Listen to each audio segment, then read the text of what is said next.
I'm Monica Morrow from Memorial Sloan Kettering, and it is my pleasure to moderate this afternoon's Clinical Controversies session, during which we'll be talking about the impact of omitting axillary staging on decision-making for radiation oncology and medical oncology, and how to incorporate the NSABP B51 omission of axillary radiotherapy in patients who have nodal pathologic complete response. So why are we here? Why are we having this conversation? Historically, if you think about breast cancer therapy, it was all about adding treatment. We started out with big surgery, and then we discovered that adding a lot of chemotherapy and big radiation improved outcomes, but the burden for patients was high.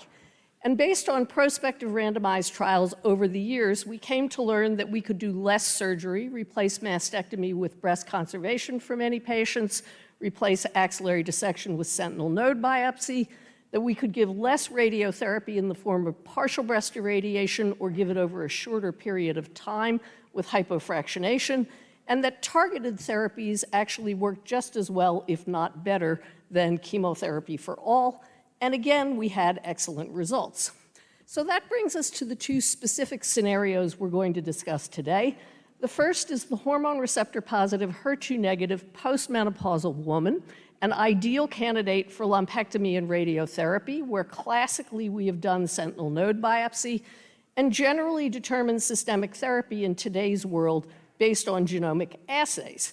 The other scenario is the patient who starts out with axillary nodal metastases and achieves a nodal PCR, where we have generally given regional nodal irradiation or post-mastectomy radiotherapy based on the presenting stage.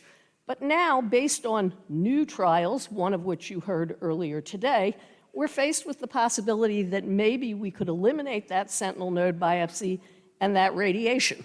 So the question we're going to ask today is, does that still result in excellent outcomes, or does the uncertainty caused by that approach result in multidisciplinary chaos? And in order to answer all of those questions, we have a most illustrious panel assembled here today. So in the omission of axillary staging, we're going to hear from Beth Mittendorf, professor of surgery, and from the Dana-Farber on the data that supports that approach. Then we'll hear from Jean Wright, professor of radiation oncology at University of North Carolina, on how loss of sentinel node information affects radiation decision-making. And then from Kevin Kalinsky, professor of medicine at Emory, on how that affects medical oncology decision-making. And last but certainly not least, we have Dr. Richard Zellars, professor of radiation oncology at Indiana University, who's going to talk about the application of the B51 in clinical practice. So without further ado, we're going to move on to Dr. Mittendorf's talk, and provided everyone stays on time, we will have time for a vigorous panel discussion at the end. All right, I heard that stay on time. All right, so I want to thank the organizer for inviting me to kick off this discussion about omitting axillary surgery in our patients with hormone receptor positive, HER2 negative disease. These are my disclosures, none are relevant for this presentation. So I think the goals of axillary surgery in 2024, we're long past thinking it's necessary for survival. For our patients with clinically node-negative disease, it's not necessary for local control.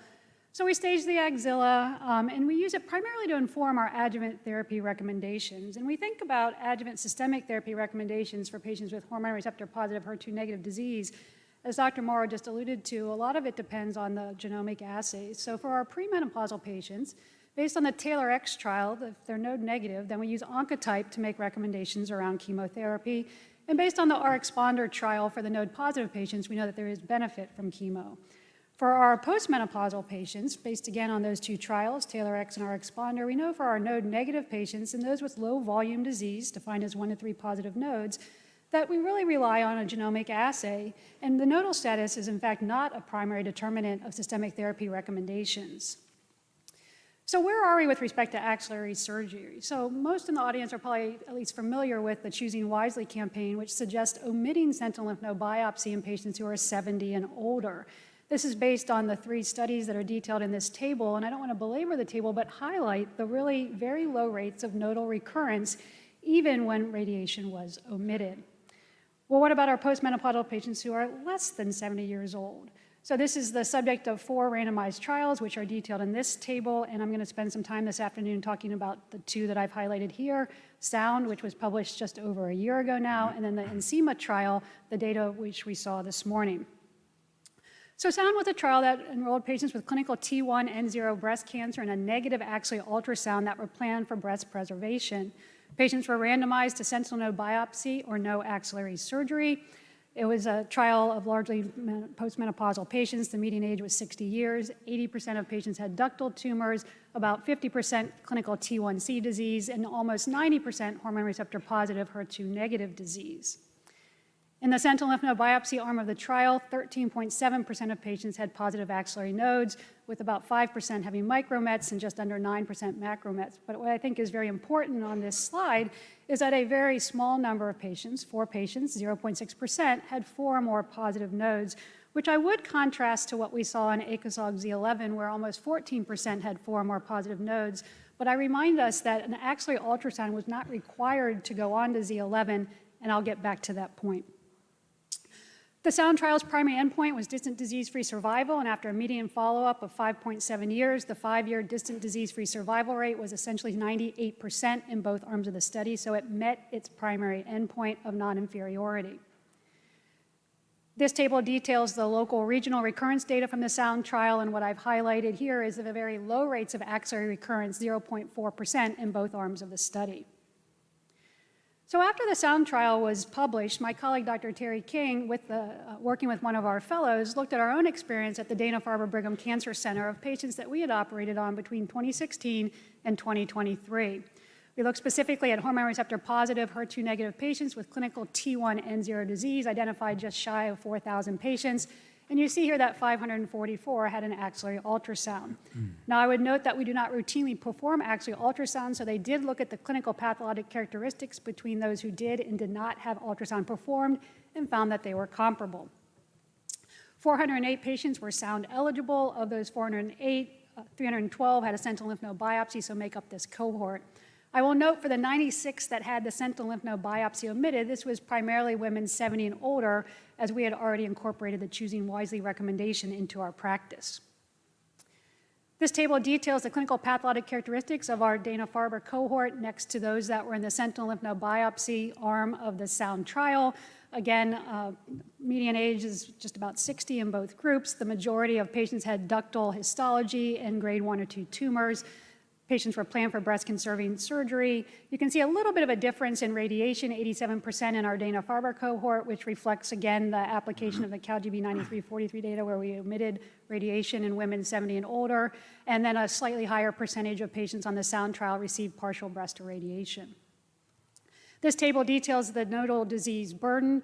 88% of patients in our cohort, 85% in SOUND were node negative. Very few patients had an axillary lymph node dissection performed.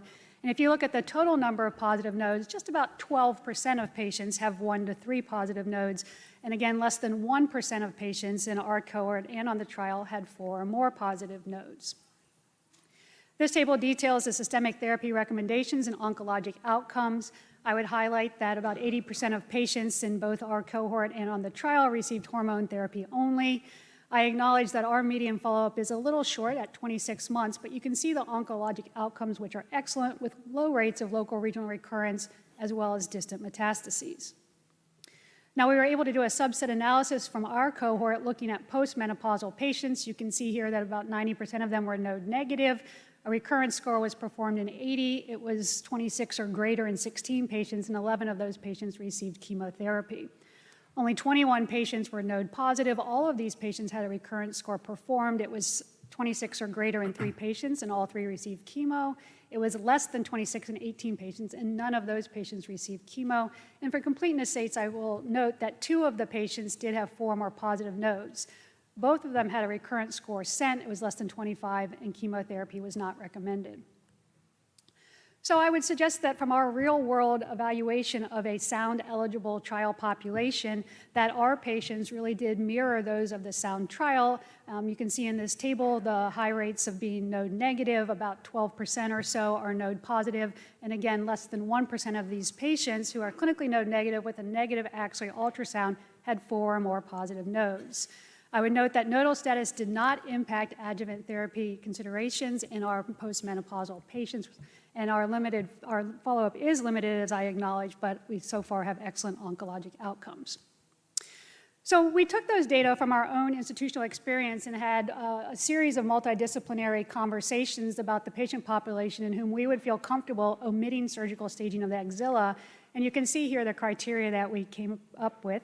For women who are age 60 to 69 with clinical T1N0 disease, we are limiting to ductal histology, grade 1 to 2, ER greater than 10%, HER2 negative, no LVI, and a negative axillary ultrasound. And I would suggest this actually is probably fairly conservative implementation criteria. We were trying to identify a patient population that our radiation oncologists would still feel comfortable considering partial breast irradiation, even with the omission of sentinel lymph node biopsy. This table details our criteria from the Dana-Farber, as well as criteria from Memorial, which was presented at a meeting this fall that I attended, and the criteria from the Mayo Clinic Jacksonville, which has been published. The other 2 institutions are a little bit more generous in that they allow for patients down to 50, and I would note that the Memorial group did not limit to ductal histology, but overall the criteria are fairly similar. So turning my attention really quickly to Ensema. Again, this was presented this morning. This is the trial design. This is a study that has 2 randomizations, and the focus of this morning's presentation was that first randomization. So the trial enrolled patients with tumors that were 5 centimeters or smaller, clinically node negative, imaging negative, so a negative axillary ultrasound, that were planned for breast-conserving surgery plus radiation. It was a 1-to-4 randomization of no sentinel lymph node biopsy to sentinel lymph node biopsy, and the trial's primary objective was to compare invasive disease-free survival. In the per-protocol population that was presented, it included 4,858 patients with a median age of 62 years. Only 10% were less than 50 years of age. 90% had tumors that were 2 centimeters or smaller. The majority were low grade, and 95% were hormone receptor positive, HER2 negative. This then shows you the results of the nodal surgery for the per-protocol set. You can see that 84% of patients were sentinel lymph node negative, 3.4% had a micromet in their sentinel node, 11% had 1 to 3 positive nodes, and less than 1% 4 or more positive nodes. And now I just contrast that with sound just to demonstrate how similar the results are. This is the invasive disease-free survival that was presented after a median follow-up of just about 6 years. You can see that the disease-free survival rate is about 92% in both arms of the study, so this also met its non-inferiority endpoint. This table details the IDFS events in the Ensema trial, and what I've highlighted with the box is the axillary recurrence rates, as in theory that would be what an axillary surgery could potentially avoid, and you can see very low rates, 1% in the no axillary surgery group, 0.3% in the sentinel node biopsy group, and again, quite consistent with what was seen on the sound trial. So I would conclude my comments by suggesting that actually ultrasound is in fact an effective adjunct to identify patients who are going to have low volume axillary nodal disease. In a clinically node negative population defined as no palpable anapathy and that negative axillary ultrasound, approximately 85% will be sentinel lymph node negative, only about 12% will have 1 to 3 positive nodes, and fortunately fewer than 1% would have 4 or more positive nodes. So I would contend that the majority of postmenopausal patients with hormone receptor positive HER2 negative disease can be spared axillary surgery, and I look forward to the comments from my colleagues as to how the other disciplines, medical oncology and radiation oncology, will consider these data. Thank you.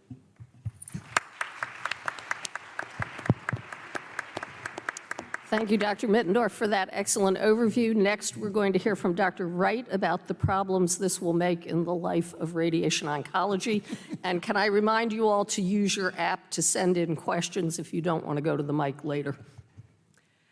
Great. Thank you so much for the opportunity to share my perspectives on the implications for radiation therapy as we move more towards patients omitting axillary staging in ER-positive breast cancer. These are my disclosures. So I had made a slide that I called multimodality treatment tailoring, but I like the reference in calling it multimodality chaos because I think that can certainly happen.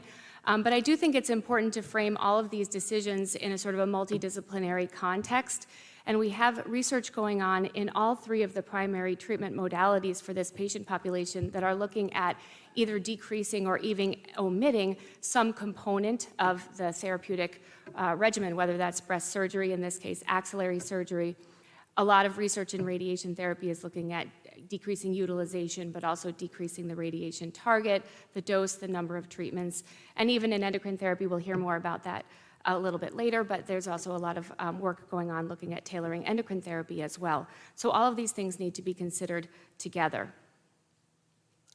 So I think most of us in this room are familiar with these studies, but I'll just briefly introduce the CALGB 9343 and the PRIME2 studies, which are the two studies that really defined omission of radiation therapy as a reasonable option for older patients with low-risk breast cancer, estrogen receptor positive, who are planning to take endocrine therapy.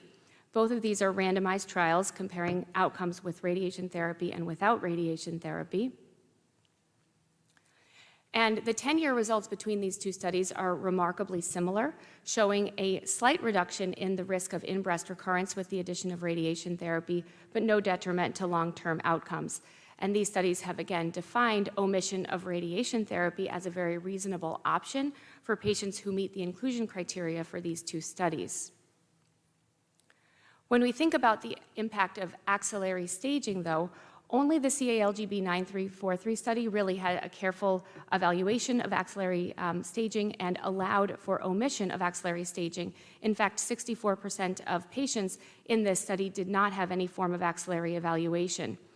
And at 10 years, even the group without radiation therapy had very low risk of axillary recurrence, 3% in the tamoxifen-only arm versus 0% with tamoxifen plus radiation therapy.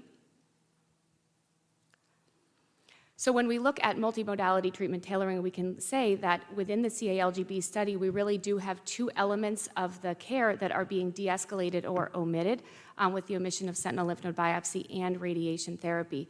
But important to put that in the context that these patients did take 5 years of endocrine therapy. We heard just this morning about the Europa study.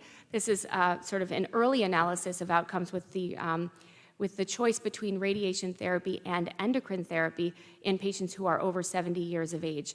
In this study also, sentinel lymph node biopsy was not required, so that would not impact the outcomes in this study. But it does open up the opportunity to evaluate outcomes in a context without radiation therapy or without endocrine therapy. So again, kind of mixing and matching these elements of multidisciplinary care.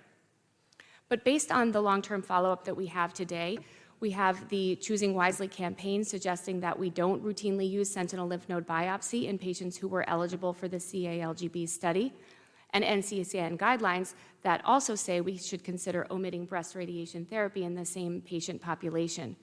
So really, based on the data that we have today, it is reasonable to forego both sentinel lymph node biopsy and radiation therapy in patients meeting the CALGB criteria, provided they're planning endocrine therapy. And I think we'll be hearing a lot more in the future about the opportunity to potentially consider omitting endocrine therapy in some of these patients and replacing that with radiation therapy, but all in the context of omitting sentinel node. So now let's look at some of the studies that we just heard about that are specifically evaluating omitting the sentinel lymph node biopsy, the SOUND and the ENSEMA trials.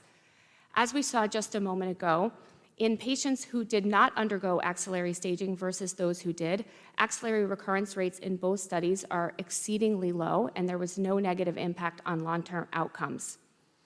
We saw in both studies that there was a small incidence of undetected axillary disease in patients who might forego the sentinel lymph node biopsy, with a risk of 8.6% of having macrometastases that was identified in the sentinel node group of SOUND, and 11.2% with a node-positive disease in ENSEMA. So let's look at how radiation was delivered in those two studies. In the SOUND trial, the vast majority of patients, 98%, had some form of radiation therapy, and most of that was delivered in the form of whole breast irradiation therapy, although there was about 10% of patients who received partial breast radiation therapy. In the ENSEMA study, patients were required to have whole breast radiation therapy in both arms. So while sentinel lymph node biopsy was omitted, generally radiation therapy was delivered. This is just some images to depict how radiation therapy might impact axillary outcomes. So on the left, we have an image of a whole breast irradiation field, and at the top of the image, I have a red contour, which would represent the general location of a level 1 axillary node. And so what we can see is that even in a whole breast irradiation field that is not targeting the lymph nodes in any dedicated fashion, that there would be some incidental exposure, and the amount of that is going to depend a lot on anatomy, but that there would be some incidental exposure of the axilla to radiation therapy with whole breast. On the right side, we see a couple of different examples of partial breast irradiation therapy, and you can see that depending on the quadrant and the basic anatomy, that the exposure to the axilla is going to be highly variable. There may be some cases where there is some axillary exposure, but based on something far medial, perhaps there would be none. So there's going to be less, but potentially some incidental axillary exposure, even with partial breast irradiation therapy. So let's consider the impact on whether regional lymph node radiation therapy should be considered. So the first thing is that, looking at the fields that were used in Sound and in SEMA, no regional nodal radiation was delivered in those studies. So when we look at those excellent outcomes in terms of regional recurrence, that was done without regional lymph node radiation therapy. We do know, as we said on the previous slide, that there will be a small proportion of patients who have undetected nodal macrometastases when we omit sentinel lymph node biopsy. And in some cases, we might consider that having node-positive disease an indication for regional nodal radiation or post-mastectomy radiation therapy. The MA39 study is currently accruing, so I would encourage people who have this open at their institutions to continue to accrue to help us answer this question. But we will have answers looking at the impact of nodal radiation therapy in patients with low volume node positive disease, estrogen receptor positive, and a low oncotype score. But I would say that based on the lack of regional nodal radiation in the existing studies, and also we heard this morning from the Supremo study, that in general, I don't think that the omission of sentinel node biopsy is an indication for regional lymph node radiation. Now let's look at the opposite direction of omitting radiation therapy altogether. As we can see here, there are a number of ongoing studies that are using different biomarkers to identify patients at low risk of local recurrence who can forego radiation therapy. And we have early results from a number of these studies. These are all 5-year results and non-randomized, the ones that have been published so far. But what we see is very promising low risk of recurrence, even with the omission of radiation therapy in the context of ongoing randomized trials. So let's put this back in the context of the multimodality treatment tailoring. So when we look at the Sound and then SEMA trials, the sentinel lymph node biopsy was omitted, but radiation therapy, generally whole breast radiation therapy, was delivered in both of those studies. And when we look at the converse, the studies that are looking at avoiding radiation therapy, I'll highlight here IDEA and Lumina because these have 5 years of results published. While radiation therapy was not delivered, sentinel lymph node was given. All of these studies include endocrine therapy for 5 years. And also just highlighting what Dr. Mittendorf mentioned, axillary ultrasound was done in both the Sound and the SEMA trials. So really there are a lot of different elements to consider when you're considering de-escalating or omitting one aspect of treatment.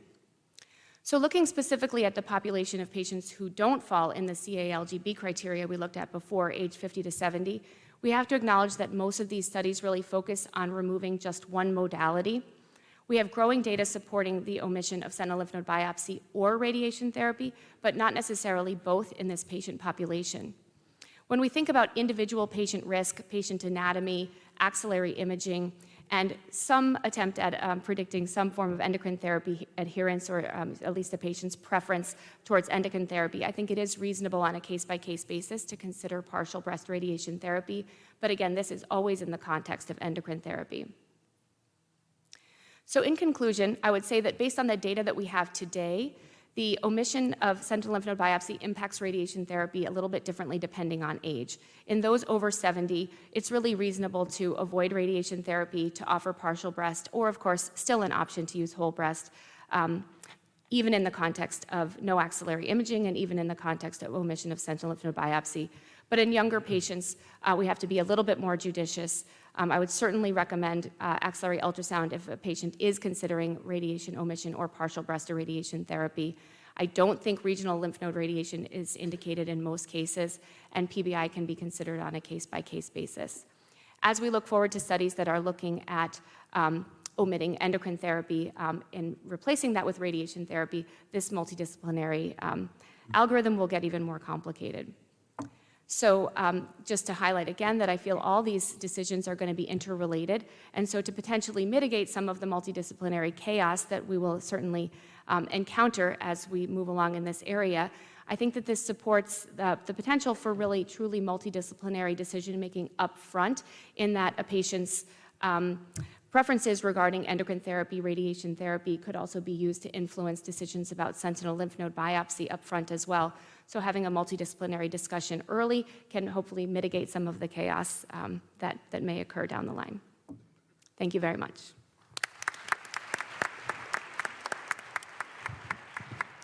Thank you, Dr. Wright. Now we're going to switch gears and hear from Dr. Kalinsky on implications for adjuvant systemic therapy. Good afternoon, everyone. I'd like to thank the scientific committee for the opportunity to discuss this topic. This is a complex conversation, and I think just given the attendance that is in this room, you can see that this is indeed a hot topic. These are my disclosures, though unrelated to this topic. So at the core of this clinically relevant topic, we've heard about the local and regional implications of decreasing the extent of looking at the axilla.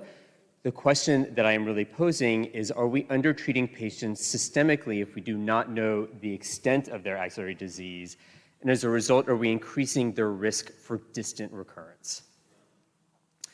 And I want to make 4 points. The first, the number of positive axillary nodes is prognostic. It is not necessarily predictive.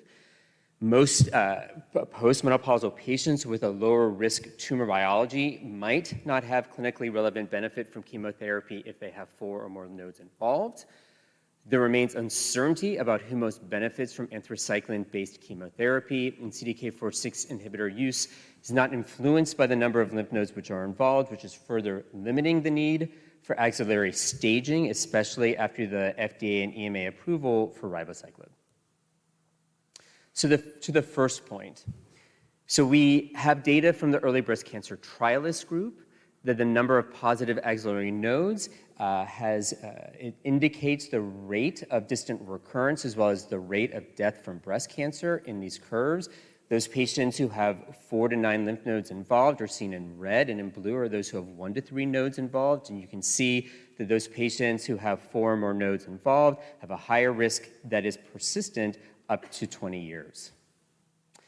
These are data that have been recently reported from a SEER analysis that looked at the annual rate of having 4 or more lymph nodes involved, and you can see from 2010 to 2021 that this rate has slightly decreased over time. And what I'm showing you in blue are the patients who have 4 or more lymph nodes involved in hormone receptor positive HER2 negative disease, for which this analysis, that rate was about 8%. And of those patients, about 20% have lobular breast cancer. To the second point about postmenopausal patients and lower risk tumor biology if they have 4 or more lymph nodes involved. So I'm going to focus on patients who have 1 to 3 nodes involved. We have information about the subset from the responder study, and just as a reminder, in this study, patients with hormone receptor positive HER2 negative disease with 1 to 3 nodes involved at a recurrence score that were less than 26 were randomly assigned to chemotherapy followed by endocrine therapy versus endocrine therapy alone. One of the pre-specified stratification factors was axillary surgery, and I do want to call out that only about 9% of patients had 3 nodes involved. The vast majority had 1 lymph node involved. As a reminder, in responder, we saw that there was a significant interaction between chemotherapy benefit and the also a stratification factor of menopausal status, where you can see the premenopausal patients that there was a benefit in terms of the addition of chemotherapy for a number of endpoints. Postmenopausal patients, there was no benefit. But then back to axillary surgery, there was no interaction between chemo benefit and axillary surgery, where about 1/3 of patients had sentinel lymph node biopsy alone. And if you look in an exploratory analysis in the premenopausal cohort, the hazard ratio is similar for those who had sentinel node alone or those who had a full axillary lymph node dissection. The postmenopausal patients, you can see that there was a difference in the trend towards the effect. However, this is an exploratory analysis. Hazard ratio is wide, crosses 1, with a relatively smaller number of events. I also want to contextualize that it is likely that some of the patients in responder who had sentinel lymph node biopsy alone had unconfirmed 4 or more lymph nodes involved. At ASCO, and then now published in Journal of Clinical Oncology as of about a week ago, Lajos Putsai reported data on RS-Clin node positives. So this is a model that should be in some countries available next month, where one can see that the incorporation of recurrence score, age, grade, tumor size, and also the number of lymph nodes involved, i.e. RS-Clin node positive, was more informative. I'm showing you the postmenopausal data was more informative in terms of prognosis compared to either of those factors alone. We also saw in that analysis that compared to just having 1 lymph node involved, having 3 lymph nodes involved increased the risk. And so as I mentioned, lymph node positivity and the more lymph nodes you have involved influences risk, but does it predict chemotherapy benefit? We do have some data from WSG ADAPT that for patients who had 4 or more lymph nodes involved, regardless of whether they had an endocrine therapy response to pre-surgical endocrine therapy, i.e. a reduction in Ki67, that if patients had a recurrence score from 0 to 11, you can see that their 5-year distant disease-free survival was about 94%, which was much better than those patients who had a higher recurrence score, though there were only about 50 patients who fit into that category. And those data help justify the completed trial. We are awaiting the results of WSG ADAPT cycle, and I'm just highlighting to you that it does include some patients who have 4 or more lymph nodes involved, have a recurrence score that's less than 26, again, that pre-surgical response to endocrine therapy. And in this study, patients are randomly assigned to operal endocrine therapy plus 2 years of ribociclib, no chemotherapy, compared to operable chemotherapy followed by endocrine therapy.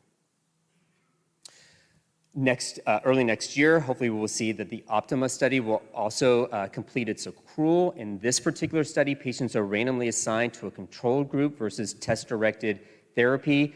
In this study, the Prosigna test is being utilized. If those patients have a high score and they're in group 2, they receive chemotherapy followed by hormone therapy, and the low score hormone therapy alone. It is worth noting that in the study, axillary lymph node dissection is not required. The other thing, this study does include patients up to 9 lymph nodes. The other thing that I just want to also call out about this study is that for premenopausal women, as opposed to other randomized studies that we've seen reported in patients with genomic assays, that this does require for patients to undergo ovarian function suppression for at least 3 years. So on to anthracycline-based chemotherapy. I do want to highlight that for the ABC trials, when we originally saw these data with a median follow-up of about 3 years or so, there was a suggestion that those patients who had 4 or more lymph nodes involved benefited from the addition of anthracyclines. In JCO, we saw these updated analyses. Again, this was an exploratory analysis, and now we have a median follow-up of about 7 years. But now we no longer see that there's a benefit for these patients from the addition of an anthracycline to a taxane compared to taxane therapy alone. So I'm mentioning this just that removing more lymph nodes might not inform the selection of chemotherapy, i.e. whether we give patients anthracyclines or not. But I also want to say, this was before we were utilizing genomic assays. Also, this was not broken out by menopausal status. Does this influence our decision? That was not reported, just given the likely small numbers in each of those groups. And then lastly, I just want to talk about CDK4/6 inhibitors. For review, we have both FDA and EMA approval of abemaciclib and ribociclib. Abemaciclib is approved for 2 years based upon the Monarch E study. Do want to mention that for those patients who have 1 to 3 nodes involved, you had to have high-risk features. Patients with node-negative disease, bless you, were not included. For those in NATALEE, patients were randomly assigned to 3 years of ribociclib or not. In the NATALEE study, patients had, if they had any nodal involvement, they were included, and also included patients with high-risk node-negative disease. I do want to mention from both Monarch-E and from NATALEE that abemaciclib and ribociclib improve the 4-year invasive disease-free survival regardless of the number of lymph nodes involved or stage. And you can see across those studies that that hazard ratio across the different groups is somewhere between about 0.65 to 0.75. In both of the studies, the vast majority of patients had chemotherapy. In Monarch-E, about 60% of patients had 4 or more nodes involved. In NATALEE, it was about 40%. I also just want to mention data that were presented at San Antonio last year that was looking in a biomarker subset. The investigators performed an inferred recurrence score where about 30% of patients had a recurrence score of less than or equal to 25.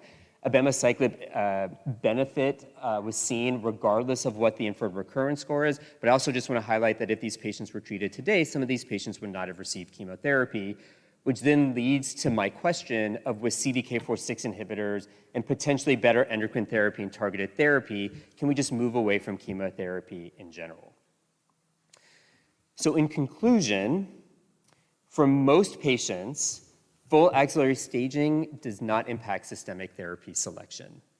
There might be scenarios where one might consider additional axillary staging. For a premenopausal patient for whom you're having a conversation about potentially considering an anthracycline, if you have a postmenopausal patient who has 3 lymph nodes involved and has other high-risk features for whom you might be having a conversation about the risk and benefit of chemotherapy, for patients for whom knowing the number of lymph nodes involved might influence their understanding of risk and prognosis, and then their subsequent decision-making and adherence, including whether or not they would be willing to extend their endocrine therapy. As I mentioned, we are awaiting results from ongoing and completed trials. I talked about the Optima study as well as from WSG ADAPT cycle. And with the evolving systemic therapy landscape, this will further inform and guide our discussion about axillary staging. And until we have these additional data, this is not a one-size-fits-all approach. It is case-by-case with shared decision-making, where multidisciplinary discussion is appropriate, where we talk about the risks and benefits of axillary staging. Thank you.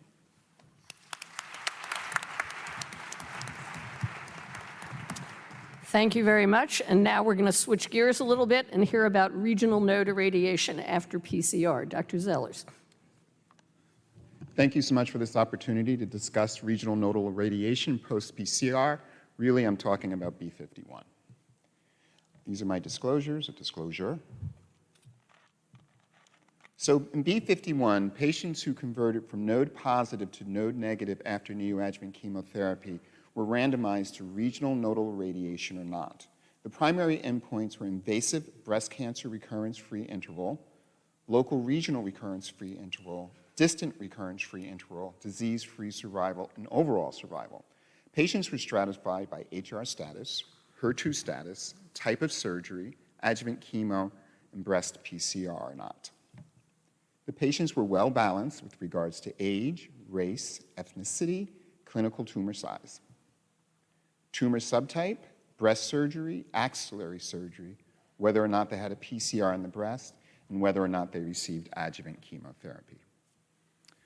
What did the researchers find? Well, with regards to their primary endpoint, invasive breast cancer recurrence-free interval, there was no significant difference between the cohorts. There was no significant difference with isolated local regional recurrence-free interval, distant recurrence-free interval, disease-free survival, or overall survival. So the authors did a great service to our patients by showing that women who convert from node positive to node negative with neoadjuvant chemotherapy probably do not need regional nodal irradiation. This is a great finding. Not really a surprise. There's a number of studies prior to this, mostly retrospective, that suggested this. One study is this, also done by the primary author, retrospectively reviewed those patients treated on B18 and B27. And what they were able to show is that those patients who were clinically node positive and remained node positive after neoadjuvant chemo had the highest rate of local recurrence. And that was true whether they had small tumors on the left or larger tumors on the right. You know, it's great when you do an experiment and you get the results you expect. You're happy, you might do a happy dance, but I'll say it's a little boring. It's much more exciting when you get results you don't expect. Of course, you'll be frustrated. You might drop a few key words.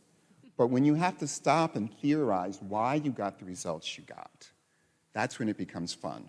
So let's have a little fun with B51. The surprise findings were in the subgroup analysis. With respect to the outcome, breast cancer recurrence-free interval, there was no difference between the cohorts with respect to surgery, ER status, HER2, PCR, or adjuvant chemotherapy. There was also no difference with regards to age or race, but things get weird when we look at subtypes. If we look at our HER2 positive patients, there was no difference between the cohorts. But if we look at our ER/PR positive HER2 negative, our luminal A patients, there is a difference. 5-year estimated breast cancer recurrence-free interval in the non-irradiated group was 90.5%, but it improved to 94% with the addition of radiation. So even in the setting of a PCR, there was additional benefit with radiation. Things get even stranger when you look at the triple negative group. We see just the opposite. In the 5-year non-irradiated group, the estimate was 95%. But in those who received radiation, it dropped to 88.4. It actually got worse with radiation. I could not think of a single prospective randomized radiation trial where the radiation recurrence in the radiation arm was worse than the non-irradiated arm. This is very strange. So why? Well, the publication is pending, and hopefully we'll get some answers once that comes out. I hope that they present the breast PCR by subtype, or recurrence site by subtype, or at least a per-protocol treatment assessment to make sure there isn't any imbalance there.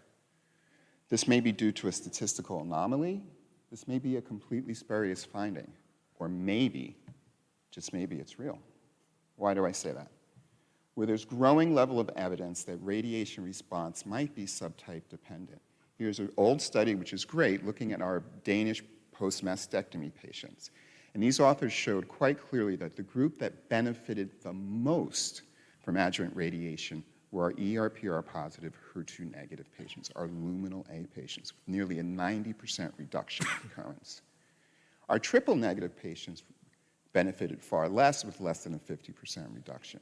So, with regards to our luminal A patients, when we consider that our luminal A patients are the least likely to have a PCR to neoadjuvant chemotherapy, but the most likely to benefit from adjuvant radiation therapy, it's not that much of a leap to see how additional radiation therapy in this group resulted in a slightly improved outcome.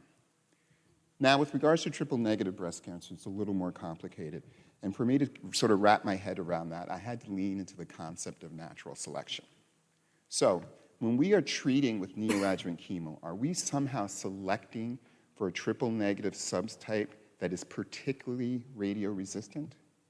I would argue not. If it were 100% radioresistant, we would expect to see the same regional failure, recurrence-free interval in the non-irradiated group that we see in the irradiated group, but we see a worse one in the irradiated group. Maybe what we're doing is we're selecting for a subtype whose restraints are uniquely radiosensitive, and if radiation removes those restraints, that cancer is allowed to progress. A little strange, but not so strange when you consider tumor-infiltrating lymphocytes and triple-negative breast cancer. What do we know about those? Well, we know that triple-negative cancers that have higher TIL percentage have a higher PCR rates. In this study here, we can see that in the PCR high TIL columns, their recurrence rate is higher than those in the PCR low TIL column. So this tells us that TILs are predictive, but they're also prognostic. In this trial of almost 2,000 triple-negative breast cancer patients, none of whom received any systemic therapy or chemotherapy, no neoadjuvant or adjuvant, we see that TILs are still very predictive. And those patients with the highest TILs, the black line before, they had the lowest recurrence rate and the lowest mortality. Those with the lowest TIL percentage, the blue, had the highest recurrence rate and the highest mortalities. So TILs are both predictive and prognostic. How does radiation fit into this? Classic teaching with radiation is the radiation kills the cancer cells, a number of factors are released, dendritic cells are activated, they travel to the lymph nodes, and they activate the naive CD8 cells who now become cytotoxic T lymphocytes. So radiation is stimulatory, but that's not the whole picture. It's also suppressive. And a perfect old example of that is radiation-induced lymphopenia, which is a very common finding we've been aware of since the 1920s. When patients get radiation on the left there, their lymphocyte count drops and it remains low during the course of radiation, and shortly, a week or two after radiation, it starts to come back up. When we consider that, and we consider that certain mature immune cells are particularly sensitive to radiation, the picture starts to form.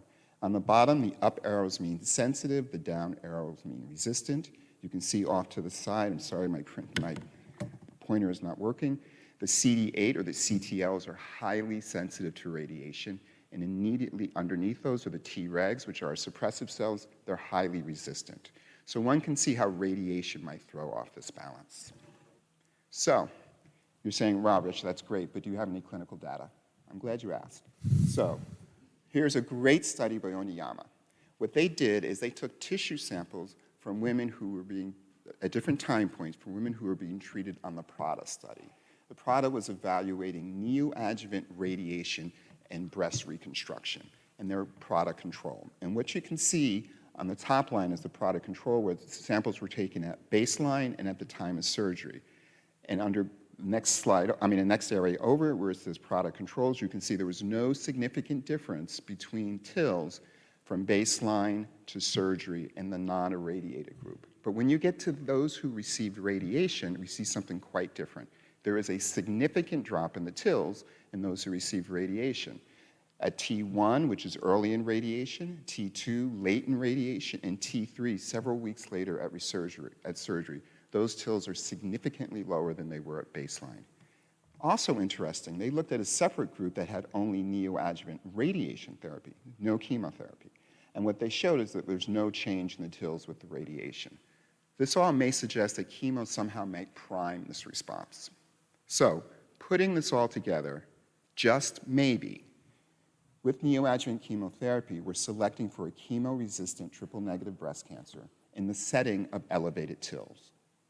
In those who did not receive radiation, perhaps those elevated TILs kill that chemo-resistant triple-negative breast cancer, and we end up with fewer recurrences. In those who receive radiation, radiation decreases or removes the TILs. That chemo-resistant triple-negative breast cancer survives, and we actually see more recurrences. In other words, is it possible that radiation's negative effect on TILs may have removed TILs' cytotoxic restraints on triple-negative breast cancer, resulting in a higher recurrence rate than a non-irradiated group? A negative abscopal effect, if you will. Let me be clear, this is just theory, this is just having fun. We're sitting around talking about how this might work out. So I'm calling this the San Antonio theory. So let's get back to something we actually know. So what we do know is that, in conclusion, B51 is a seminal practice-changing study, and the authors and the patients should be lauded for their contribution. Patients who had node-positive disease and were converted to node-negative disease appear not to benefit from regional nodal irradiation. That is great. However, on subset analysis, a couple of questions come up.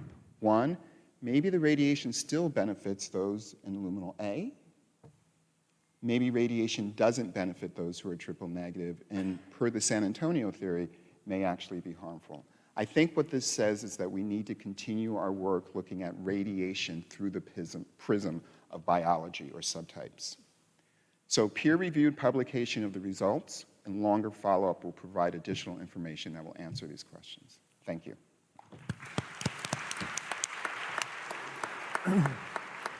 Thank you for that provocative talk. We are now going to move on to Q&A. There's a bunch of good questions that have come in. So I'm going to start by asking Dr. Mittendorf several questions related to mostly ultrasound. So why is it okay to omit sentinel node biopsy in those over the age of 70 without an ultrasound, but not in those under the age of 70? And in your ultrasound study, how many clinically node-negative T1 patients did ultrasound identify multiple positive nodes? So with respect to the first question, I don't know that we can say definitively one way or the other. The trials that we cite that for the Choosing Wisely campaign about omission of sentinel lymph node biopsy in those patients 70 and older, as Dr. Wright pointed out, it was largely because the trial just omitted the sentinel lymph node biopsy. So CalGB 9343, pretty old study. At the time, active lymph node dissection was standard of care. You were reducing radiation, but still doing a full lymph node dissection seemed like a lot. So 63, 64% didn't have sentinel lymph node biopsy. So I don't think we definitively know that you don't need it. I'm confident that actually ultrasound would work in those 70 and older as well. And then with respect to the question about our own, I think it was in reference to our own Dana-Farber Brigham Cancer Center cohort where I highlighted that we don't routinely do actually ultrasound. So some of those patients would have come to us having had the ultrasound already done at an outside institution. Some of it would have been done because our treating team decided they want it, but I don't have the rigorous data with respect to how many positive or how many suspicious nodes were seen on axillary ultrasound, but I would contend it's probably a pretty small number of patients. And finally, when you're deciding to apply this in someone with a T1 tumor, what modality do you use? The size on ultrasound, the size on mammogram, or the size on the unnecessary MRI the patient had? I better not say choice C. Yeah, so I mean, I think for most patients with these early stage hormone receptor positive tumors, these are your luminales and your postmenopausal patients, I don't find a lot of discordance between the imaging modalities with respect to size. And this is going to be a completely not rigorous academic answer, but you just kind of get a sense. I mean, I don't know. I feel as if, I guess maybe if you're talking about extensive calcifications or something in addition on mammogram, in addition to what you saw on ultrasound, but I'm pretty inclined to suggest ultrasound physical exam, and then if there's a mass on mammogram, they're going to be pretty consistent. Thank you. So Dr. Kalinsky, a couple questions about oncotype. If oncotype score is not available, should everyone just have a sentinel node biopsy? And if the oncotype score is high, does that mean they should have a sentinel node biopsy? So all right, can you repeat the questions? Two really separate circumstances. So the oncotype is high. Go, please. There's two. Yeah. One is if you can't get oncotype, if you're practicing in a resource-constrained environment, you don't have access to oncotype or some other genomic test. Does that mean everybody needs a sentinel node biopsy because you're using nodal status to make chemotherapy decisions? Yeah, so let me answer that question first, if I might. So indeed, this is, I think that this is highlighting some of the global discrepancies that exist because there's some countries that don't have any genomic assays. And I know that there are some countries that prefer to utilize the 70 gene assay. Some are utilizing the 21 recurrence score. We'll see about the Prosigna assay. But if this is not available, I mean, I feel like in terms of the context of like the Choose Wisely, if you had an older patient with hormone receptor positive disease, I think that decision can be made. And you also had highlighted, Dr. Mittendorf, just in terms of grade and like other low risk features. I think that's reasonable to think about in that older patient omitting sentinel lymph node biopsy. And the other thing I just want to highlight in the context of that question is that there is a lot of interest also about, for the countries that don't have access to genomic assays, we are doing work where we are looking at artificial intelligence, we're looking at H&E slide, and then see whether or not this relates to the different assays that we have available. And that may be another way that we have information in low-income countries to get that sort of information. It's the second question, though. Part two, Yeah. if you actually have that oncotype and it comes back high, is that a reason to do a sentinel node biopsy? So one, I'm going to answer that question in the context of a postmenopausal patient. So if one has a high oncotype score, right? So let's say you have a postmenopausal patient who either your tumor has a recurrence score of, let's just say 30, is there still a role for doing a sentinel lymph node biopsy? And I would argue at the moment that we're in right now, there's still some information that we would be yielding from that in my opinion, one, I highlighted the fact that if we're utilizing abemaciclib right now, one does need to know whether or not there were nodes involved, and then also based upon, there were high-risk features for those patients who had 1 to 3 nodes involved. But I think the other thing that really comes into play is about how long one is going to be doing extended endocrine therapy, right? In the absence of knowing the number of lymph nodes involved, whether one has lymph nodes involved at all or not, that does have implications on how long we're discussing with patients how to do, their endocrine therapy. So if I'm interpreting your response correctly, that really means you want a sentinel node biopsy on everyone, high, low, no oncotype, or in between, to decide about extended endocrine therapy. Well, no, I think that just going back to the discussion that Dr. Mittendorf had at the beginning, just in terms of those patients who are older patients, have, low concerning characteristics on their tumor. I think that those are patients where one may omit a sentinel lymph node biopsy. I think Dr. Mittendorf also suggested a very provocative question about all postmenopausal patients and the role of doing sentinel lymph node biopsy or not, but I feel like those are where the data are at the moment. Dr. Wright, there are lots of questions about lobular cancers. Tell us your level of comfort with omitting sentinel node biopsy in a T1 lobular cancer. So I think, the reality is we just don't have a lot of great data for that particular question, just because lobular is a little bit less common and tends to be, kind of underrepresented in studies just because of that reality. I think that that's another one where you have to put the whole clinical picture together and consider any other risk factor that you might have available to you. I think that if you have the presence of the axillary ultrasound and no other identifiable high-risk feature, that I still think it's reasonable to include lobular in the data that we were looking at and sort of have the same conclusions. But I would acknowledge that, we do worry a little bit more about occult nodal disease and lobular histology, so you'd really want to put together, that as one item in a sort of a multidisciplinary, kind of evaluation. Can I just make one other comment also on the previous question about the role of these genomic assays? I think they're also going to become increasingly important in radiation decisions, and we were just looking at the different studies. They're looking at a whole array of different genomic assays. We have right now the DEBRA study looking at the oncotype test to help us make radiation decisions in these patients ages 50 to 70. So I think that, we may see increasing indication for doing those assays, just not only to indicate systemic therapy, but also radiation.